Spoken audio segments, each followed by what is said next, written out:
بعد فاعوذ باللہ من الشیطان الرجیم بسم اللہ الرحمن الرحیم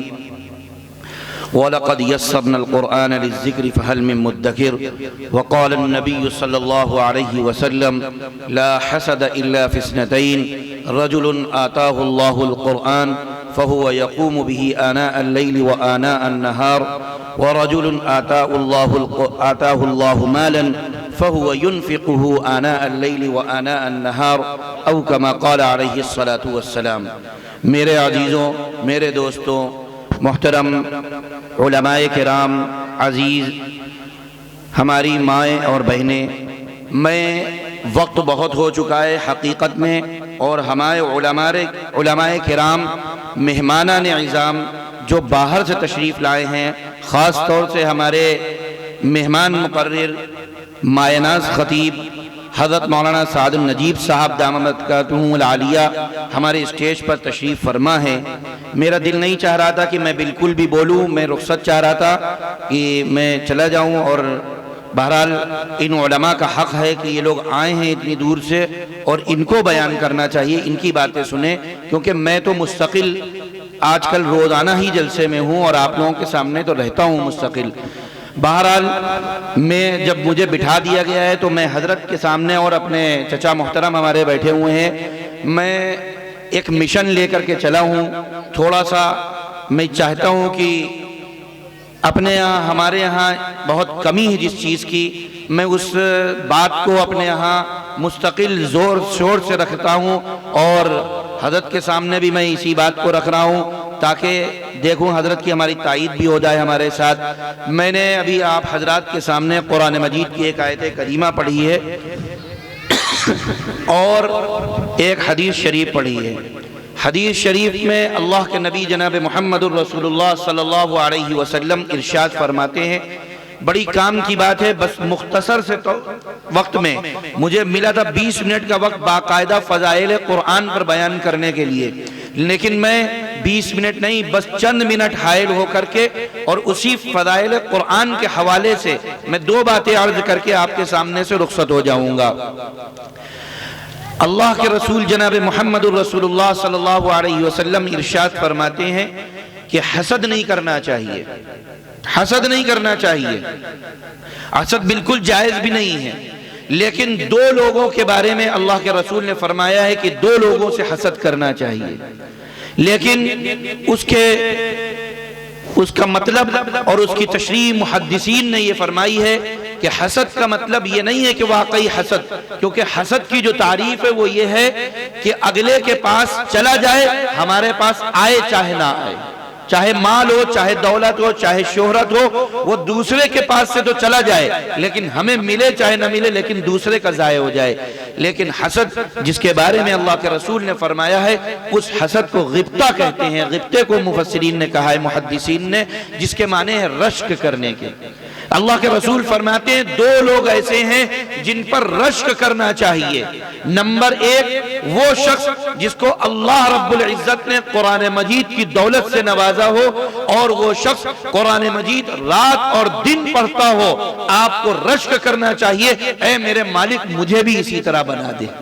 اے اللہ مجھے بھی اسی طرح بنا دیجئے۔ اور ایک وہ شخص جس کو اللہ رب العزت نے مال و دولت عطا فرمایا ہو، اور وہ شخص اللہ کے راستے میں صدقہ خیرات کر کے اللہ کے راستے میں لوگوں کی مدد کرتا ہو، اللہ کے راستے میں دن اور رات خرچ کرتا ہو، اللہ کے رسول فرماتے ہیں اس شخص کے اوپر بھی رشک کرنا چاہیے کہ اے اللہ مجھے اس کی طرح بنا دیجئے آپ، تاکہ میرے پاس بھی یہ دولت آ جائے، میں بھی اسی طریقے سے آپ کے راستے میں قربان کروں، آپ کے راستے میں خرچ کروں۔ آج ہمارے لکھنؤ شہر کے اندر رمضان المبارک کا مہینہ بالکل عن قریب ہے،